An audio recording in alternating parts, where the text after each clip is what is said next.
Okay, I'm back at reviews after a little bit of a little hiatus. Like I mentioned in a previous video, this is I've been doing a lot of traveling, which means listening to a lot of books on Audible, which is great. But Audible does not make for good review material just because it's hard to transfer that knowledge over. This, however, is one of the physical books I've read recently. This is and this is one that, again, like so many others I've covered, that I'm probably not going to do it justice in one sitting here. So there's several of these. I know I've had several of you on some of the books I've done that have asked for follow-ups on some of those. So if as long as nobody gets too irritated with going back to some of these other titles, time permitting, I'd like to do that, because there's some of these that I think are of such great import that they deserve a little deeper dive, as it were. So this is False Memories, The Deception That Silenced Millions by Lynn Crook. And this is from, I think it's from this year, but check. Yes, copyright 2022 by Lynn Crook. And this is an excellent first-hand account of someone doing battle with the False Memory Syndrome Foundation. Lynn Crook tells the story of her own personal abuse story, and taking her father to court and winning a suit against her father for sexual abuse, and her parents recruiting the help of the relatively new False Memory Syndrome Foundation at that point to testify as expert witnesses on behalf of her parents. Lynn Crook had, I don't think recovered memory is the right way to put it.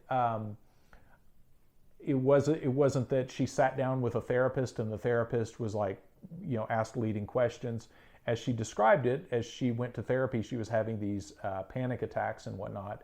And when she started answering some of the questions, as she started answering questions about her childhood, memories started flooding back to her, and she started recalling stuff that about her father. And when she started comparing this with siblings, turns out some of her siblings had been sexually abused as well. And then when she took this to her mom didn't really deny it, but got more irritated that, hey, why are you bringing this up? And her dad also kind of had a really strange reaction. So it wasn't really an issue of like everything's roses and she goes to a therapist and the therapist asks a bunch of leading questions. And she does a great job of explaining kind of her story arc of how all that unfolded. And does an excellent job of explaining how she remembered these events of her childhood and how they were far from anything coerced by a therapist or anything like that. And after she gets through her story of that part, she really dives into kind of dismantling the whole structure and purpose of the False Memory Syndrome Foundation, and the members thereof and some of their shaky ground they were standing on. So, excellent book. And one of the reasons I wanted to make a video about this now, like I said, I'm going to keep this time for this one is going to be somewhat brief. This is a really good, up-to-date book that really also in addition to her case, she also spoke with other similar victims that had been tarred by that brush of having, false memories back in the 90s. And when she examines these cases, it's very clear that these people didn't have recovered memories, so to speak. These were things that they consciously remembered all along, but these were things that the false memory syndrome expert witnesses, when they came into the courtroom, branded these things as recovered memories. Or in some cases, it wasn't even in the courtroom, it was just for the sake of the popular press that this was branded as a recovered memory thing. So it effectively created this cloud of doubt around any kind of sexual abuse allegations that, oh, well, that's a false memory thing. And she does an excellent job of explaining how that affected her, her reaction to it, and how she personally launched into this battle to shut that down. So, excellent book. This is a fantastic look at the problem of sexual abuse, and more specifically about the coordinated effort of the False Memory Syndrome Foundation to shut down any kind of abuse claims, and how well coordinated that was. And in spite of the shaky ground on which it was made, that it got this incredible media traction. Now, before I wrap this up, I want to read this one thing that I thought was, I think this audience will appreciate this quote here. I think this is from Judith Herman, author of Too Scared to Scream, if I remember right. I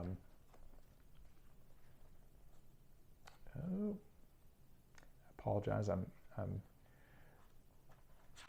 ill prepared here.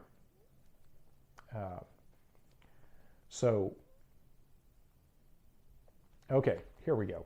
Apologize for the delay there. So this is Judith Herman, the author Judith Herman from Trauma and Recovery. And she says, just trying to help. It's very tempting to take the side of the perpetrator. All the perpetrator asks is that the bystander do nothing. He appeals to the universal desire to see, hear, and speak no evil. The victim, on the contrary, asks the bystander to share the burden of pain. The victim demands action, engagement, and remembering. And I think that that's a good place to wrap it up for tonight on that, because I think that speaks to so many topics that I've covered in books on this channel. I think when I read that really resonated with me about just so many parapolitical topics like this, of issues where you think about, that's so true with so many things happening right now, is the perpetrators of these, of all kinds of political violence and whatnot, all rely on that approach, that I'm going to make it easier for you to do nothing, than to where if you want to help out the victim, you have to engage in some kind of activity. You have to engage in some kind of action. You're going to have to question things that you thought were true. Whereas the perpetrator is telling you, do nothing, keep doing nothing, and everything's fine. So, I mean, and that I think explains a lot about why people go different routes when they're faced with a lot of difficult information, when they're faced with very obvious corruption, is like she's pointing out here, to the victims of corruption are demanding action, and that takes effort. Whereas the perpetrators of corruption are asking you to not do anything. So, you know, that makes it much easier. And I think a lot of us, I know we've had a lot of discussions in comment sections and some of these reviews about similar topics. And I thought that summed it up very nicely, that is ultimately the biggest hurdle, is you have one chorus of people telling you, or an entire huge chorus of people telling you it's okay to not do anything. Don't question anything, just go along and get along, and everything's fine. And then you have a few very vocal people saying, we have been hurt, wounded, prosecuted, whatever, by this corrupt system. Please do something. And that takes effort, that takes action. So it's very tempting to fall in line with the big chorus and maintain status and financial status and everything else, rather than risk that to take the side of the victim. And at some point, I've got a personal story I'd like to share about an experience that this book reminded me of, not of a sexual nature, but of a working for a school newspaper, where I learned I learned the hard way about stepping into some of this stuff and just how some of this kind of corruption works on a local level. But alas, save that for another time. But anyway, this is False Memories: The Deception That Silenced Millions by Lynn Crook. So highly recommend it. I'd seen this pop up on Amazon, but initially I thought it was actually a pro false memory book, so I didn't pay it much mind. And then I saw her interviewed on Nick Bryant's podcast, and you can find his stuff on YouTube. And she had an interview with Nick Bryant, and I was sucked in after that. So fantastic book, highly recommend it. This is right up there with Assault on Truth, or I think it's Cheat Ross's Witch Hunt narrative, and I'll link those at the end of this video. But excellent book.